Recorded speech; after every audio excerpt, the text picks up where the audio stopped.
Hello everyone, हमारे advance welding के lectures में यूनिट सेकंड के पार्ट 17 में आपका स्वागत है। तो हम डिस्कस कर रहे थे लेज़र बीम वेल्डिंग। आगे बढ़ते हैं। तो ये रहा हमारे यूनिट सेकंड का सिलेबस, आ चुके हैं किनारे पे। तो अब समझते हैं कि व्हाट इज लेज़र बीम।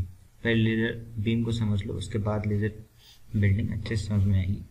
तो लेज़र कोई अपने में नाम नहीं है, ये एक एक्रोनेम है, यानी संक्षिप्त नाम, जिसकी फुल फॉर्म होती है light amplification by simulation emission of the radiation. ठीक है, ये क्या होता है? Powerful narrow monochromatic and directional beam electromagnetic radiation होता है। ठीक है, और ये जो इसकी वेल्डिंग हो रही होती है तो मतलब बहुत ही कम केसेस में दिखाई देती है, नॉर्मली दिखाई नहीं देती है, लेकिन कई बार दिखाई दे जाती है। और ये इसका बेसिक प्रिंसिपल क्या होता है? इसका प्रिंसिपल होता है कि एक डिवाइस होता है, वो जो एटम्स होते हैं उनको एक्साइट करता है, जिससे वो अपनी जो मतलब इस कक्षा में घूम रहे थे, अपनी ऑर्बिटल में घूम रहे थे, उसको लूज करके उसे छोड़ के एक्साइटेड स्टेज से दूसरी कक्षा में चले जाते हैं। इनकी वजह से क्या होता है, अपने जब ऑर्बिट को छोड़ते हैं और हायर ऑर्बिट में जाते हैं तो उससे फोटॉन्स को रिलीज करते हैं और एक लेज़र बीम को क्रिएट करते हैं। तो हम क्या करते हैं, हम उनका इस्तेमाल करते हैं। जैसे ये रहा जीनॉन लैंप। ठीक है, ये यहाँ से इसके अंदर जो एटम्स हैं वो अपनी कक्षा को छोड़ के, मतलब ऑर्बिट को छोड़ के हायर ऑर्बिट में जाएंगे और उनसे हमारा एक मोनोक्रोमेटिक, उनके फोटॉन्स की वजह से एक मोनोक्रोमेटिक रेज क्रिएट होगी। और इधर तो हम रिफ्लेक्टिंग चैम्बर लगा लेते हैं। अब देखो, तुम्हें कुछ टर्म समझा देता हूँ, ये नहीं आता अच्छे से, वो समझ लेंगे। रिफ्लेक्टिंग चैम्बर इसलिए लगाते हैं ताकि इधर से जो भी फोटॉन या फिर जो भी रेज आए वो इस साइड में ना जाए, वो क्रॉस होके यहाँ से टकरा के फिर से वापस इस साइड में चली जाएगी। मोनोक्रोमेटिक की बात करता हूँ। जो लाइट होती है हमारी दो तरह से होती है। अगर इस तरह से हमने टॉर्च जलाई और वो कई देखा होगा ना, पूरी फैल जाती है, तो वो मोनोक्रोमेटिक नहीं होती है। ठीक है, और लेकिन अगर ऐसे मेलों से खरीद के लाते हो ना लेज़र लाइट, ये हमने यहाँ से जलाई और एक सीधी सी लाइन में गई, इसके अलावा कहीं भी लाइट नहीं गई, इसे बोलते हैं मोनोक्रोमेटिक। मतलब हिंदी में बोलते हैं, ऐसा ही कुछ नाम है, ध्यान नहीं आ रहा मेरे को। तो अगर सिंगल लाइन में लाइट जाती है तो उसे बोलते हैं मोनोक्रोमेटिक लाइट या फिर मोनोक्रोमेटिक रेज। तो ये जो एक्साइटेड स्टेट में जाते हैं फोटॉन्स, उनसे जो क्रिएटेड होती हैं वो सब मोनोक्रोमेटिक रेज होती हैं। तो ढेर सारी मोनोक्रोमेटिक रेज जितने भी हम होल्स करेंगे उतनी सारी क्रिएट हो जाएंगी। उसके बाद अब केवल इतने से ही हमारा काम नहीं बनता, हालांकि इनमें भी काफ़ी इंटेंसिटी होती है। उसके बावजूद हम इसमें एक लगाते हैं ऑप्टिकल फोकसिंग लेंथ। ये लेंस क्या करता है कि ये जितने भी हमारे रेज आ रही हैं, मतलब मोनोक्रोमेटिक रेज, इन सबको इकट्ठा करके एम्पलीफाई करके और ज़्यादा पावर का कर देता है और सिंगल रे निकालता है बाहर की ओर। और इस रे को ही हम यूज़ करते हैं वेल्डिंग में। तो देखते हैं इसकी जो डायामीटर और ब्रेथ की इसका जो डायामीटर और ब्रेथ की रेशियो होती है वो कितनी होती है? 4:1 से लेकर 10:1 तक। और जो बिल्डिंग स्पीड होती है वो कितनी होती है? 10 मीटर पर मिनट तक की बिल्डिंग स्पीड हम इससे प्राप्त कर लेते हैं। और जो लेज़र होती है वो किससे किससे बनाते हैं? एक तो होती है CO2 लेज़र। देखो, लेज़र कई टाइप की होती है, हमारे टॉपिक नहीं है, इसीलिए हम इतना डिस्कस से ब्रीफली नहीं कर रहे हैं। रूबी लेज़र होती है, कैडमियम लेज़र होती है, CO2 लेज़र होती है, और ये दूसरा, ये दो बहुत फेमस होती हैं, इसलिए इनको लिखा गया है यहाँ पे। एक निडोनियम, और इधर रेशियो में इन तीनों में से कोई सा भी मिला लेंगे, या फिर अर्ट्रियम, एल्युमिनियम, गार्नेट, इस टाइप के केमिकल अजीब से नाम है इनके। इनको किसी को भी मिला के हम इन तीनों में से किसी एक को इनके साथ मिला के हम लेज़र बनाएंगे। ज़्यादातर हम CO2 लेज़र या रूबी लेज़र को यूज़ करते हैं। ठीक है, और प्रिंसिपल मैंने बता ही दिया है कि एक्साइटेड स्टेज में जाएंगे और उनसे रे क्रिएट होगी। और एक बात बहुत इंपॉर्टेंट है कि जो इसके लिए वैक्यूम की ज़रूरत नहीं होती है। नॉर्मली हमको लगता है कि इलेक्ट्रॉन बीम है तो जो हमारे इलेक्ट्रॉन है वो एयर पार्टिकल से टकरा के रिफ्लेक्ट हो जाएगा, लेकिन ऐसा कुछ नहीं है। ये जहाँ पे हवा होती है वहाँ पे भी काम करती है।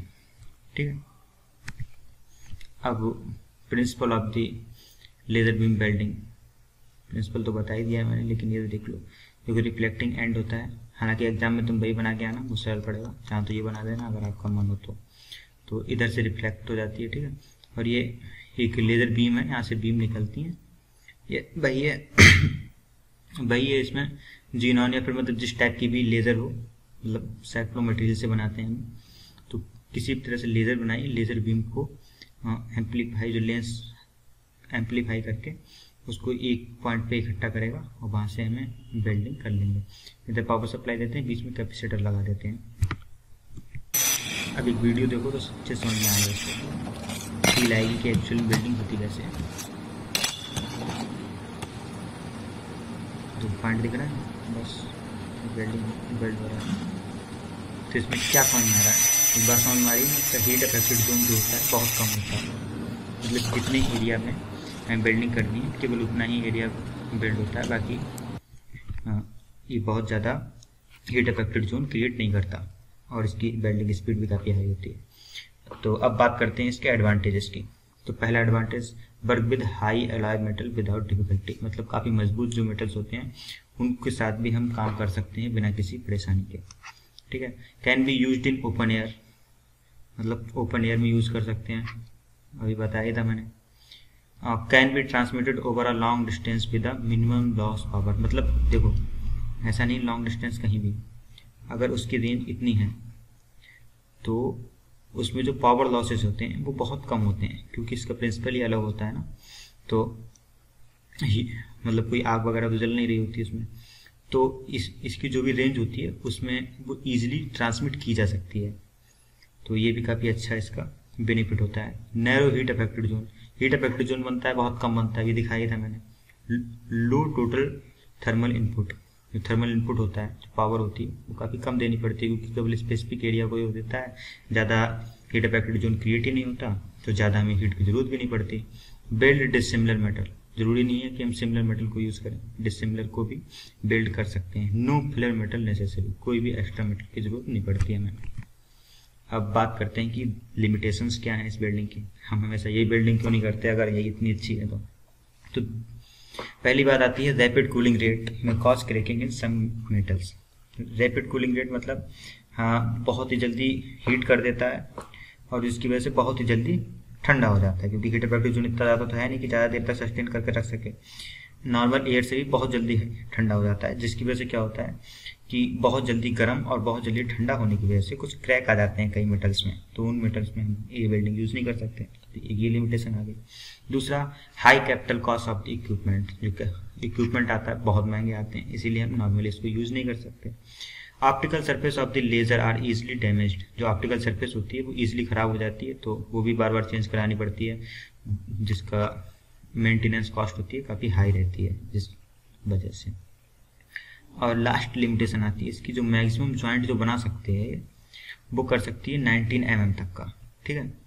और इससे अगर ज़्यादा पे जाते हो तो ये बिल्डिंग काफ़ी मुश्किल हो जाती है, इसीलिए हम इसको बड़ी बड़ी थिकनेस में यूज़ नहीं करते, ठीक है।